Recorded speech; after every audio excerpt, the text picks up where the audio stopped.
আসসালামু আলাইকুম রহমতুল্লাহ। আমি মানবতার বন্ধনের প্রতিষ্ঠাতা সভাপতি হিসেবে রয়েছি দায়িত্বে। আজকে এই সুন্দর একটা মুহূর্তে আপনাদের সাথে আমি পরিচয় করিয়ে দিতে চাই। এখানে আমাদের পাশে রয়েছেন সম্মানিত সাধারণ সম্পাদক মানবতার বন্ধনের তাহের ভাই, একজন সহযোদ্ধা আমার। এখানে আরো উপস্থিত রয়েছেন সততা ব্লাড ডোনার সোসাইটির প্রতিষ্ঠাতা নাম ভাই মাসুদ ভাই। এখানে রয়েছেন আমাদের এক রক্ত যোদ্ধা ভাই নাম রাব্বি আলী। আর এখানে আমাদের সততা ব্লাড ডোনার সোসাইটির যুগ্ম সাধারণ সম্পাদক রিপন ভাই। এ পাশে রয়েছেন প্রতিষ্ঠাতা শাকিল ভাই।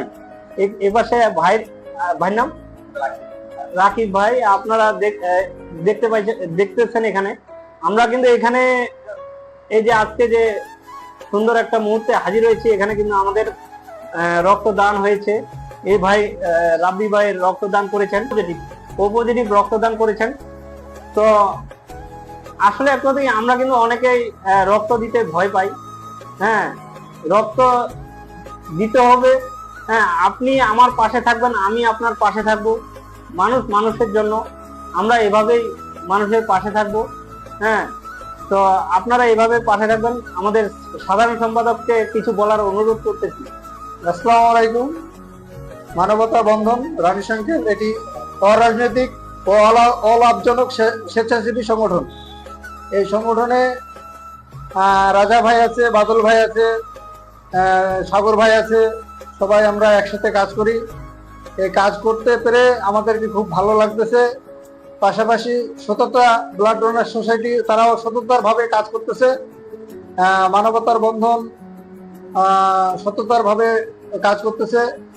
কিছু অরাজনৈতিক সংগঠন আছে, তারা রাজনৈতিক ভাবে প্রভাব করে তারা বিস্তার করতেছে। তারা অনেক টাকা হাতায় নিচ্ছে। তাদের বিরুদ্ধে আমরা সজাগ সচেতন হব এবং সবাইকে একসাথে মানবতার বন্ধন সততার বন্ধন যারা আমরা একসাথে কাজ করব দিয়ে তাদেরকে রুখে দাঁড়াবো। এই কিছু আমাদের মানবতার বা একটা যে স্বেচ্ছাসেবী সংগঠনটাকে তারা বিক্রি করে ফেলেছে। তো আমরা চাচ্ছি সেই সংগঠনটাকে আমরা উচ্ছেদ করব। এই আশায় ব্যক্ত করে আমার বক্তব্য শেষ করছি। আসসালামু আলাইকুম ওয়া রাহমাতুল্লাহি ওয়া বারাকাতুহু।